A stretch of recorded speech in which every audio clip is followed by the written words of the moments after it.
اللہ اکبر اللہ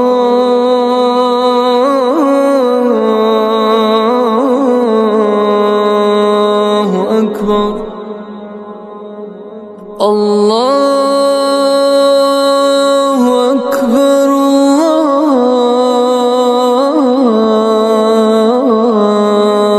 اکبر۔ تمام تعریفیں اللہ رب العالمین ہی کے لیے سزاوار ہیں جو سارے عالموں کا رب ہے۔ میں اسی کی حمد و ثنا اور پاکی بیان کرتا ہوں اور اسی سے مانگتا ہوں اور اسی رب العالمین سے اپنے گناہوں کی مغفرت چاہتا ہوں اور اسی پر پورا بھروسہ کرتا ہوں، اور میں پناہ مانگتا ہوں شیطان مردود کے شر سے، نفس کی شرارتوں سے اور برے اعمال سے۔ جسے اللہ تعالیٰ ہدایت دیں تو پھر اس کو کوئی گمراہ نہیں کر سکتا، اور جسے گمراہ ہدایت نہ دیں، گمراہی میں ہی پڑا رہنے دیں، تو پھر اسے کوئی ہدایت بھی نہیں دے سکتا۔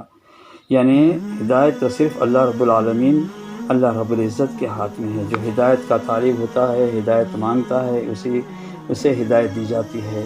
اللہ تعالیٰ نہ ہی زبردستی کسی کو ہدایت دیتے ہیں اور نہ ہی زبردستی کسی کو گمراہ کرتے ہیں۔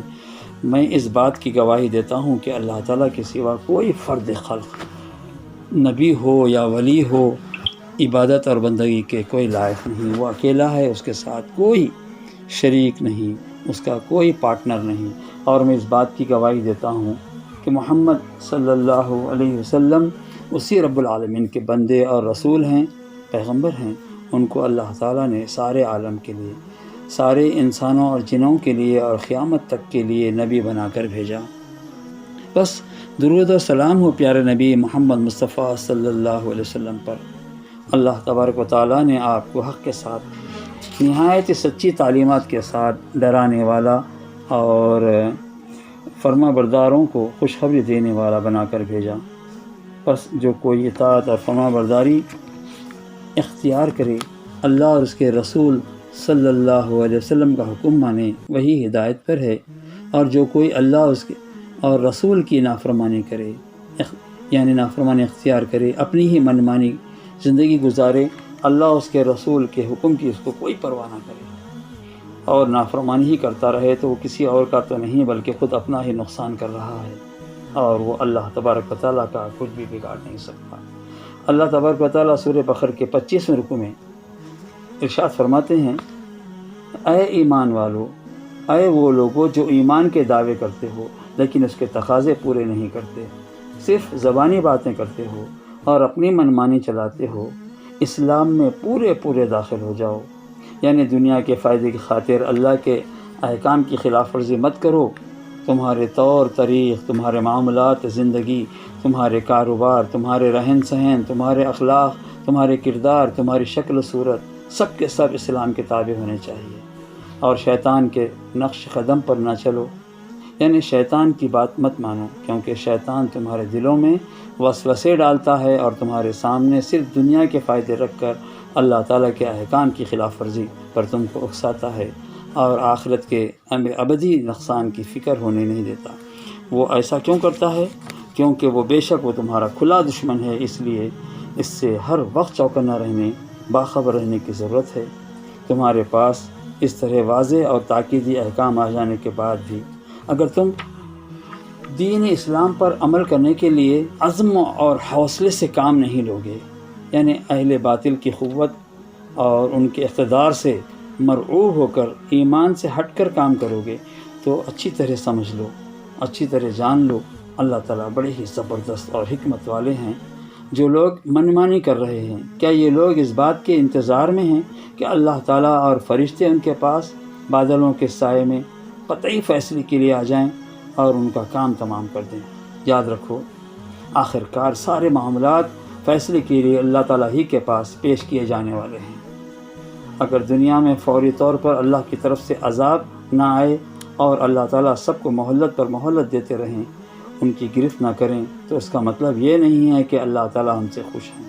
اگر یہاں بچ بھی گئے، بہرحال آخرت کے عذاب سے دو چار ہونا یقینی ہے۔ یہ عقیدہ رکھنا کہ موت کے ساتھ ہی کسی نہ کسی نیک مقرب بندے کی سفارش سے بخشش کی جائے گی، بخش دیے جائیں گے، یہ عقیدہ رکھنا بے بنیاد ہے، قیامت ہوگی اور اس دن حق اور باطل، اس دن حق تعالیٰ قیامت ہوگی، اس دن حق تعالیٰ سارے انسانوں کے عقید اعمال کا محاسبہ کریں گے، یعنی ان کا حساب کتاب لیں گے۔ عقید عمل کے لحاظ سے جزا اور سزا مل کر رہے گی۔ اسی لیے ہم کو چاہیے کہ ہم اللہ کے فرما بردار بن کر رہیں۔ بات دراصل یہ ہے کہ اصل میں حقیقی مسلمان وہ ہے جو اپنی پوری شخصیت کو اور اپنے سارے وجود کو اسلام کے اندر پوری طرح دے دیں، ان کی حیثیت، ان کے مسلمان ہونے کی حیثیت میں گم ہو جائیں۔ وہ باپ ہوں تو ایک مسلمان کی حیثیت سے، بیٹے ہوں تو مسلمان ہونے کی حیثیت سے، شوہر ہوں یا بیوی ہوں تو مسلمان کی حیثیت سے، تاجر ہوں تو کاروبار میں حرام حلال کی تمیز کرتے ہوئے، زمیندار ہوں تو مزدور ہوں، ملازم پیشہ ہوں تو مسلمان کی حیثیت سے، ان کے جذبات، ان کے خواہشات، ان کے نظریات، ان کے خیالات اور ان کے رائے، ان کے مشورے، ان کی نفرت اور رغبت، ان کی پسند اور ناپسند، بہرحال سب کچھ اسلام کے تابع ہو۔ ان کے دل و دماغ پر، ان کی آنکھوں اور کانوں پر، ان کے پیٹ اور ان کے شرمگاہوں پر، اور ان کے ہاتھ پاؤں اور ان کے جسم و جان پر اسلام ہی کا مکمل قبضہ ہو۔ نہ ان کی محبت اسلام سے آزاد ہو، نہ دشمنی۔ جس کسی سے ملیں تو اسلام کے لیے ملیں، اور جس سے لڑیں محض تو اسلام ہی کے لیے لڑیں۔